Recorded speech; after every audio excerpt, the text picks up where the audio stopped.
Welcome to the Subjective Professor podcast, where we reject coercion and hypocrisy. This is episode 133, and we're going to talk about Edward Jenner and his book, Vaccination Against Smallpox. There are a lot of lessons to learn here. This is a book that was assigned and used to be required at the university where I used to teach. Most of my colleagues hated teaching this book because it was so boring. And that's because they were pretty much stuck in their pedagogy, right? Their teaching approach. They couldn't see the value of teaching a text like this, and there was just so much. Edward Jenner was born in 1749, and he died in 1823. And so in those days, smallpox was a very common disease. There was a 20% death rate. Also, it wasn't simply confined to one class of society. It pretty much went everywhere. People didn't understand it too much because there were no powerful microscopes. And so the idea of organisms, bacteria, certainly not virus, just wasn't all that prevalent. In those days, most people also believed that birds hibernated, but not Jenner. Okay, and that's because he observed. He had a keen sense of observation. Now, the big thing that we have to realize at the time was that surgeons were not the same as physicians. And you might say, oh, well, because surgeons, they do all those operations and whatnot. Today, perhaps, but in those days, the reason why we had these two terms was because physicians went to school, right? Physicians went to university, perhaps studied biology, but then also continued to medical school. They were physicians, um, probably precursors to the kinds of physicians that we're familiar with today. Surgeons, however, uh, became surgeons through an apprenticeship, and they got the title of surgeon by purchasing a certification. So a lot of people just simply bought the certification without the apprenticeship and then advertised themselves as surgeons. So you can kind of see this blue collar, white collar, upper class, lower class medicine dichotomy, right? If you read period books of that earlier time, every ship had a surgeon, but the number one qualification for the surgeon, for being a surgeon, was you had to know how to pull teeth. Beyond that, not really so much. I mean, you could pull teeth and you had to know how to amputate limbs. But other than that, there wasn't a whole lot of qualifications that were required of ship surgeons. And so you can apprentice for that. You can get a certification for that. It's not a big deal. Now, Jenner was an orphan when he was young, and one of his older brothers paid for grammar school for Jenner. So that way he can finish grammar school knowing how to read and write and do arithmetic and perhaps get a job. And so finishing the basics, he then apprentices with a surgeon. And granted, he was one of the best of his day, but nevertheless, he was a surgeon. And so Jenner himself became a surgeon at age 13, right? And so you could become a surgeon as long as you bought the certificate. And so you could be 13 years old and be a surgeon. It's kind of hard for us to understand today, but nevertheless, that's kind of what it is. Even like driver's licenses, if you go in the country, a lot of people start driving when they're, 6 or 7 years old, right? And that's because they're living on a farm and there is no traffic. And so that becomes kind of possible. So anyway, so that's Jenner. Now, he isn't your typical surgeon. Obviously, he has the gift of keen observation, and he didn't have the baggage of the arrogance of people who studied a lot. So a couple things to note in case you pick up your copy of Vaccination Against Smallpox. It's a lab journal. I said that before, but just to put a finer point on it. So it doesn't read like a novel. It's not a story. he basically published his lab journal. Like, this is what I did. This is how I did it. These are my cases, and this is what I did for each person, and what the results were. There were 23 official cases that he studied. Right. I mean, imagine prescribing a drug regimen based on 23 cases today. That would be impossible, I'm pretty sure. But in any case, I would just simply ask my students to read the 23 cases and look for differences, right? And see, that's the thing you have to do with a scientific kind of text, right? You're going to have a lot of repetition. So what becomes interesting is the difference, right? If you can find differences from case to case, that becomes the interesting focus that can keep you from being bored. Keep in mind that at the time, before Jenner came up with this idea of vaccination, uh, the prescribed or the understood way to treat smallpox was variolation. And what variolation was, someone had smallpox, then you get their blisters, you take the solution, the liquid that comes out of their smallpox, the pox blisters, right? And you deliberately spread it onto cuts that you have made into healthy people, right? So let's just say someone clearly has smallpox. Then what you do is you try to get all of the pus and you spread it to everyone as much as possible. Okay. And the way you did that was you would put cuts on the person and then you apply the pus onto that person. That was called variolation. And so Jenner himself, when he was in grammar school, one of the kids apparently in town came down with smallpox, and so everyone was like, "Oh, this is great. Let's give everyone else uh, the the smallpox through variolation." And so I don't know I forget how many kids were in his grammar school. It was like 20 or 30 kids. They, the adults gave everyone that smallpox, and then they locked them all in the room, and they waited a couple weeks, and whoever survived were allowed to come out. But of course, the death rate is 20%, and so 20% of his classmates died as a result of deliberately giving the disease. And they thought that this was the way that you could control and prevent outbreaks, right? You deliberately give it to everybody. And so imagine Jenner being a young child and watching 20% of his classmates just die, succumb to smallpox. And then everyone else just simply have the pox and then, have to go through all that suffering and try to survive. I think it would be kind of traumatic. Um, so we can talk about ethics, like what would be an ethical approach to try and experiment with vaccination. But keep in mind, this is what they were doing. This was the standard treatment. So in the face of that, well, I think we can give them a little bit of latitude. And I have to say that necessarily because if you go through and read the cases, you'll see that he's looking for younger and younger patients. And so he's experimenting, he's giving his vaccination uh, to babies. And I think he even gave to a pregnant woman. And so what's his bright idea? Well, he was a country doctor. And so because he was a surgeon, right, he's not going to go in the city where he would have enough customers, customer density to support his practice. He's out in the country, right? And so he's out in the country and there is not a rumor, but it's folk knowledge.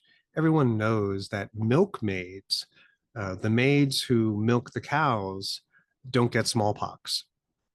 And so everyone kind of understands this and knows this, and he's curious and he finds out more. And it turns out that most milkmaids get cowpox, and it's a pox, I guess, that comes from the cows, and they spread it to themselves. I mean, people didn't wash their hands, and so they would handle all the utensils and they would spread it around. but it was mostly the milkmaids. And so they would get cowpox, which is not fatal, looks a lot like smallpox, but it's not smallpox. And so, and basically, nearly everyone survived. I think everyone survives cowpox. No one, it is, at least it wasn't known that people would die from cowpox. Like, oh, it's just cowpox, not smallpox. And so, Jenner got this idea that if you get cowpox first, maybe you don't get smallpox. And so he started giving people deliberately cowpox, right? So he would give them cowpox first, wait till they recover, and then try to give them smallpox. And so a lot of people accused him of fraud. They say, no, you're not really doing it. And so, or they would accuse him of using people who already survived smallpox, because everyone knows once you have smallpox, you don't get it again. And so, because of those accusations, he looked for younger and younger patients to be able to say, look, there's no way this baby had smallpox and survived. And so, there, my vaccination works. Now, the problem was, of course, that he was a surgeon, not a physician. And so all of the physicians who were university trained looked down on this surgeon who basically is just certified and who was simply an apprentice, right? He didn't go to school like all these intelligent people. And so they ignored him. He tried to get published in medical journals. And of course, the gatekeepers, right, the editors of these journals are physicians. And so, of course, they're not going to approve an experiment and a theory that came from a surgeon. Now, you might think that this is just simple arrogance, but if a surgeon is able to come up with a cure, vaccine for smallpox, then why go to med school, right? So he actually poses a threat to the entire medical establishment. Physicians are physicians because they go to med school. And because they go to med school, now you can have a med school and all of the related and assorted people that work at that med school. And so no one's going to publish him, which is why he had to publish himself. I mean, I think he used all of his wife's money to, right, because he married okay, not super wealthy, but basically used all of her money to publish his book and circulate copies. And people started doing it. Other surgeons started using his method and approach, and they would have, you know, testimony. They would send him testimonies, right? So that's actually part 3 of the book is just filled with testimonials of people who wrote to him and said, yeah, I tried your method and it works. Chapter 2 of the book is his attempt to refute the accusations of fraud. Right. So now we have this basically it should sound familiar with what we're seeing in our society today. Who is telling truth and who is spreading misinformation? Who has good information? Who has bad information?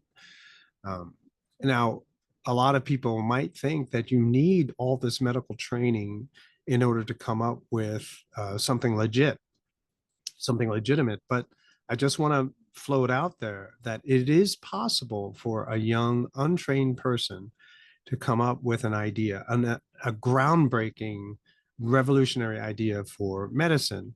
There's this guy, Jack Andraka. I'm pretty sure I'm saying his name right. When he was 15 years old, he had this idea for a test, an early warning test for pancreatic cancer, ovarian cancer, and lung cancer. One of his friends died of pancreatic cancer. And so he started thinking about it after, ninth grade biology. And he said, hey, I think we could do it this way. And he came up with a test. Everyone blew him off because he was 15. And then I believe I read the article when it first happened. And someone from Johns Hopkins received his letter and he said, yeah, come over to the States. He was in England. Come over to the States and, we'll work on your idea. He came up with a test that cost 3 cents. Well, probably because of inflation, 6 cents and only takes 5 minutes. And it is surprisingly very, very accurate. right? So he's 15 years old. He came up with this idea. And so sometimes the ideas are not necessarily the result of a lot of study. Okay, so what's the point? The thing is, did it even work, right? So this is 200 years ago, keep in mind, and sanitation is not really a big issue. People would just throw their garbage out their window. Uh, and, there was, horses everywhere, and the horse poo was everywhere. And so you had lots of diseases. What happened was a lot of people, well, so the government finally got around and said, this is such a great idea, we will mandate it. And that word should be a swear word of the highest level, extremely offensive, but it becomes mandated. And so everyone is now doing this vaccination where you give one disease deliberately in order to prevent a much more deadlier one. And so when they start doing that, just giving jabs to everybody, you started seeing outbreaks of smallpox. And so I remember when the biology teacher was giving us the intro on the book and try to give us the background biological information on it, we all started asking her, like, so did they find out what was causing all of the outbreaks? And she said, no. And I said, well, did anyone bother to even figure out even today? And she's like, no. And it's because there's no money in it, right? Primarily also because it's been eradicated. So what's the point? Why would you spend? Who is willing to invest or spend money uh, on that kind of research? It's a done deal. I mean, the government is willing to spend money on what squirrels do when they're high on cocaine, right? If you ever see Rand Paul's Festivus for the Rest of Us or something like that, where you go, or one of the things where he goes into wasteful government spending, he lists all of the things where government wastes all this money. Anyway, um, so did it even work? There was one town where they refused to do the mandate and instead took all of the money that would have gone to pay for all of the jabs and instead uh, installed a sanitation system, and they never had an outbreak. Okay, which is very interesting, right? So I don't know, hydroxychloroquine. I mean, so it's this kind of this idea where do you have to do the jab? Is that the only option, or are there other options that you could pursue, especially if the jab itself is extremely problematic? I mean, it sounds, when I was teaching it, there was no cervasis even on the horizon. This was, nearly 20 years ago. But now when we started seeing all this stuff about cervasis, corona, I thought, wow, I hope all of my students remember our discussions at the time when we went over this book. I don't know if anyone did or not, but uh, it would be exactly the same, except now the force of government is much, much greater, and the threat from government is much greater, to the point where even 200 years ago, no physician could come out and support Jenner because he was a surgeon. And it was only after a physician would retire and be out of the game completely that they would put in a letter and say, yeah, I tried it and it actually worked. So remember that the flow of information, who controls the flow of information? If all the scholarly journals are controlled by a certain school of thought, then you will never see the opposite opinions in those medical journals. So climate change, for example, all of the editors of all the scientific journals are pro climate change, which means you will rarely see anything from another point of view. And so that's how politicians can say a real scientist acknowledges climate change. No, what they're really doing is they're saying all of the published material says that climate change is real. It's not the same thing. So who are the gatekeepers of these kinds of debates? It's interesting. You might want to Google how many diseases have been eradicated. in the world, and there's only two. There are two others that are close to being eradicated, but no one's really interested in eradicating a disease. I mean, it seems like the US government is more interested in creating new ones, but no one's really interested in eradicating the disease because people make more money from the treatment rather than simply curing it. So, are all researchers really interested in saving lives, or are they just simply trying to put food on the table? Um, Here's the epilogue, shall I say. So, after Jenner is recognized as being correct, and the government even takes his idea and mandates his prescription onto everybody. Well, now the physicians had to somehow recognize it. And so what do? The physicians then go to the surgeons and say, look, we'll acknowledge you. We'll give you recognition. But from now on, anyone who wants to be a surgeon, they have to go to medical school. And so surgeons and physicians became the same thing, right? So people who are already surgeons, well, they were recognized, but they're going to die soon. And, the next generation of surgeons are required to go to medical school. And so this takes care of that problem. So the threat from surgeons was eradicated by making them part of the club. And then I thought, well, that's it. Then there's no debate among the physicians. And then I heard from someone who I once taught a long time ago that there used to be a difference between DOs and MDs. And I said, wow, there are different kinds of doctors.